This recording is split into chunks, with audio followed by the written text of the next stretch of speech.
एक तरफ जहां अयोध्या में भगवान श्री राम के भव्य मंदिर तैयार हो रहा है, वहीं दूसरी ओर श्री कृष्ण जन्मभूमि को आजाद करने के लिए संघर्ष शुरू हो गया है।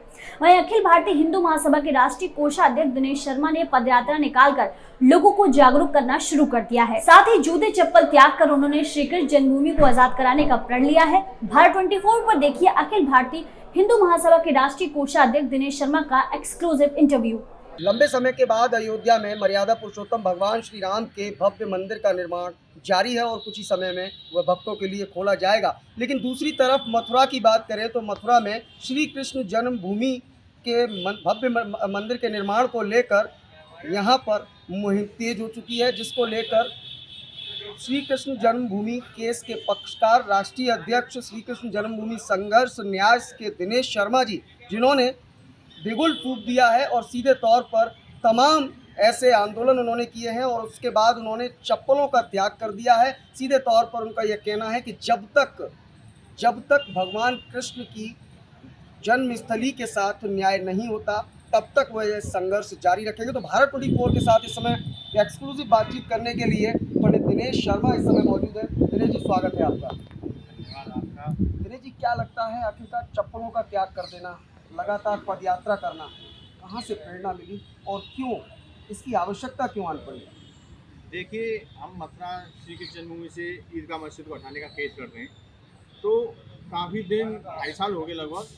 तो हमारे मन में प्रेरणा जगी कि क्यों ना भगवान के कार्य के लिए कुछ ना कुछ त्याग किया जाए।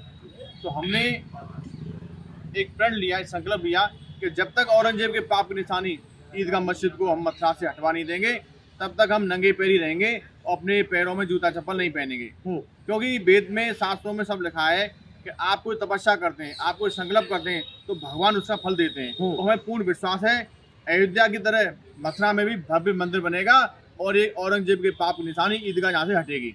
माननीय न्यायालय में मामला लगातार विचाराधीन है, सुनवाई हो रही है, लेकिन उसके बावजूद आपका संघर्ष करना और जनता का कितना सपोर्ट मिल रहा है और आप संघर्ष जो कर रहे हैं, इस संघर्ष से आखिरकार हासिल क्या होने वाला है? देखिए, हमें पूरे हिंदुस्तान के सभी सनातनी हिंदुओं का समर्थन प्राप्त हो रहा है। विदेशों में जितने भी NRI रह रहे हैं, हमारे हिंदू भाई सभी हमें सहयोग कर रहे हैं और हमें पूर्ण विश्वास है क्योंकि हमारे पास पूरे साक्ष्य हैं। मुस्लिम समाज के पास एक भी साक्ष्य नहीं है, बिजली का बिल तक नहीं है, पानी का बिल तक नहीं है, उनके पास कोई एविडेंस नहीं है। हमारे पास पूरे एविडेंस हैं, जीत हमारी निश्चित होगी। लगातार ये भी कहा जा रहा था कि समझौता हुआ था, एक समझौता का हवाला दिया जाता है कि जो समझौता हुआ था और उस समझौते के बाद इस लड़ाई को लड़ना कितना न्यायोचित मानते हैं? देखिए, जो समझौता हुआ था 1967 में, वो कांग्रेस सरकार के दबाव में हुआ था।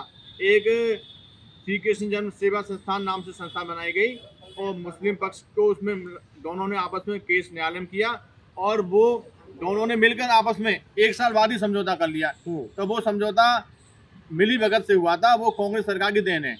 क्या लगता है जिस तरीके से लगातार सूबे के मुखिया योगी आदित्यनाथ की भी मथुरा पर नजर है और एक बार बयान भी तमाम राजनेताओं के आए कि राम मंदिर का निर्माण जारी है और अब भगवान कृष्ण की नगरी की बारी है, तो क्या लगता है सरकार का भी अंदेशा है और उस सरकार से कितना सपोर्ट आप लोगों को मिलता है, सरकार की तरफ से, अधिकारियों की तरफ से? देखिए, ये मामला न्यायालय में चल रहा है तो हम न्यायालय पे पूरा हमें विश्वास है क्योंकि पूरे साक्ष्य हमारे पास हैं। सरकार का भी सहयोग है, सरकार का भी आशीर्वाद है, लेकिन न्यायालय पे पूरा विश्वास है क्योंकि जहाँ साक्ष्य होते हैं जीत वहीं होती है और हिंदुओं के पास साक्ष्य है। ये अतिक्रमण की भूमि है, औरंगजेब ने यहाँ आगे अतिक्रमण किया था हमारे भगवान श्री कृष्ण के मंदिर पर।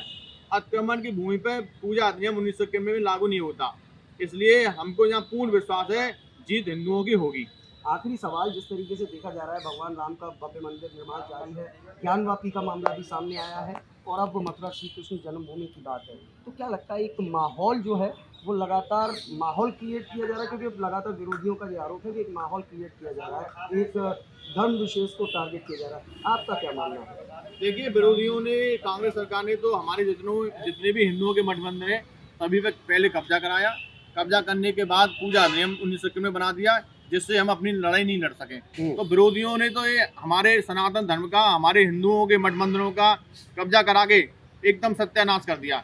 इसलिए अब भाजपा सरकार है, भाजपा सरकार में हम न्यायालय में अपना केस लड़ने की हिम्मत जुटा पा रहे हैं।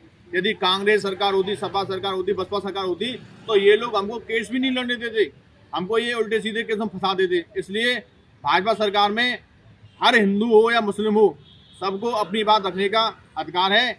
हम केस लड़ रहे हैं, न्यायालय पर पूर्ण विश्वास है।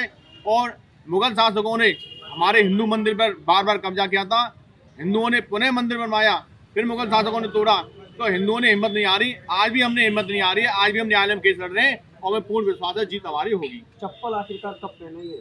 चप्पल जूता हम जब भी पहनेंगे जब ये औरंगजेब के पाप की निशानी मथुरा से हट जाएगी, तभी हम जूता चप्पल पहनेंगे, अन्यथा नहीं पहनेंगे। धन्यवाद हमसे बात करनी। तो ये थे हमारे साथ पंडित दिनेश शर्मा, जिन्हें आप सुन रहे थे। सीधे तौर पर श्री कृष्ण जन्मभूमि संघर्ष न्यास के राष्ट्रीय अध्यक्ष आप हैं और इन्होंने चप्पलों का त्याग किया और लगातार पदयात्रा करके पूरे उत्तर प्रदेश में श्री कृष्ण जन्मभूमि को लेकर लड़ाई जारी है। और सीधे तौर पर यह देखना दिलचस्प होगा, क्योंकि लगातार दावा यह भी है कि तमाम साक्ष्य मौजूद हैं और भगवान कृष्ण का भव्य मंदिर बनेगा। जिस तरीके से अयोध्या में श्री राम, मर्यादा पुरुषोत्तम भगवान श्री राम का मंदिर बन रहा है, इसी तरीके से मथुरा में भी श्री कृष्ण जन्मभूमि का भव्य निर्माण होगा। अब ऐसे में लड़ाई क्या रंग लाएगी और आखिरकार दिनेश जी को चप्पल जूते पहनने का, तो कब चप्पल जूते पहन पाएंगे यह तो आने वाला वक्त बताएगा। लेकिन फिलहाल मथुरा से भी ये लड़ाई शुरू हो चुकी है और अब ये क्या रंग लाएगी यह तो आने वाला वक्त तय करेगा। फिलहाल इस खास इंटरव्यू में इतना ही। अपने सहयोगी दीपक के साथ मैं देवाशीष शर्मा, भारत 24 के लिए एक विशेष संवाद।